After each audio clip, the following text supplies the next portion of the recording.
I pity the man who wants a coat so cheap that the man or woman who produces the cloth will starve in the process.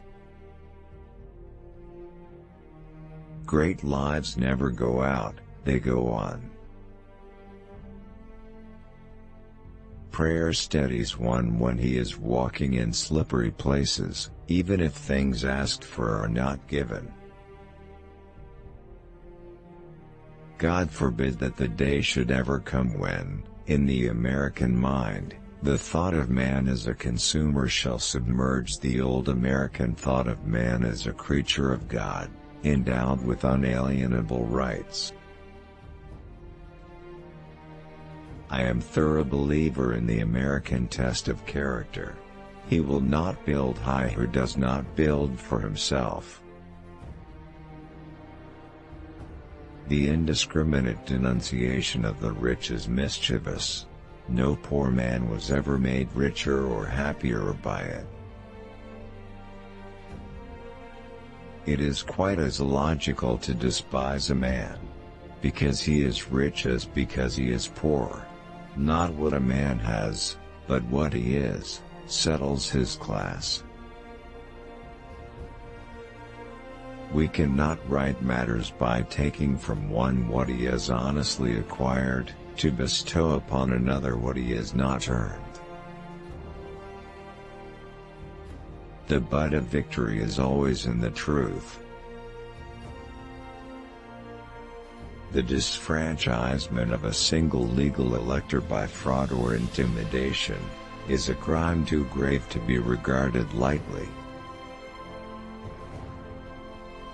I cannot always sympathize with that demand which we hear so frequently for cheap things. Things may be too cheap. We Americans have no commission from God to police the world. I'd rather have a bullet inside of me than to be living in constant dread of one. If you take out of your statutes, your constitution, your family life all that is taken from the sacred book, what would there be left to bind society together? When and under what conditions is the black man to have a free ballot? When is he in fact to have those full civil rights which have so long been his in law? Lincoln had faith in time, and time has justified his faith. That one flag encircles us with its folds today, the unrivaled object of our loyal love. I have never been able to think of the day as one of mourning. I have never quite been able to feel that half-masted flags were appropriate on Decoration Day.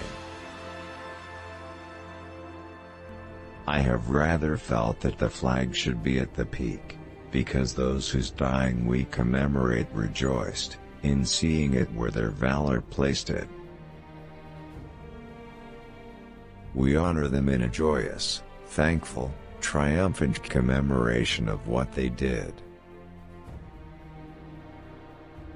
No other people have a government more worthy of their respect and love, or a land so magnificent in extent, so pleasant to look upon, and so full of generous suggestion to enterprise and labor. I knew that my staying up would not change the election result if I were defeated, while if elected, I had a hard day ahead of me. So I thought a night's rest was best in any event. The evil works from a bad center both ways. It demoralizes those who practice it and destroys the faith of those who suffer by it in the efficiency of the law as a safe protector. Have you not learned that not stocks or bonds or stately houses, or products of the mill or field are our country? It is a spiritual thought that is in our minds. It is often easier to assemble armies than it is to assemble army revenues. Will it not be wise to allow the friendship between nations to rest upon deep and permanent things? Irritations of the cuticle must not be confounded with heart failure. Sir, I wish to understand the true principles of the government. I wish them carried out. I ask nothing more. There never has been a time in our history when work was so abundant or when wages were as high, whether measured by the currency in which they are paid, or by their power to supply the necessaries and comforts of life. There is no constitutional or legal requirement that the President shall take the oath of office in the presence of the people. But there is so manifest an appropriateness in the public induction to office of the chief executive officer of the nation, that from the beginning of the government the people, to whose service the official oath consecrates the officer, had been called to witness the solemn ceremonial.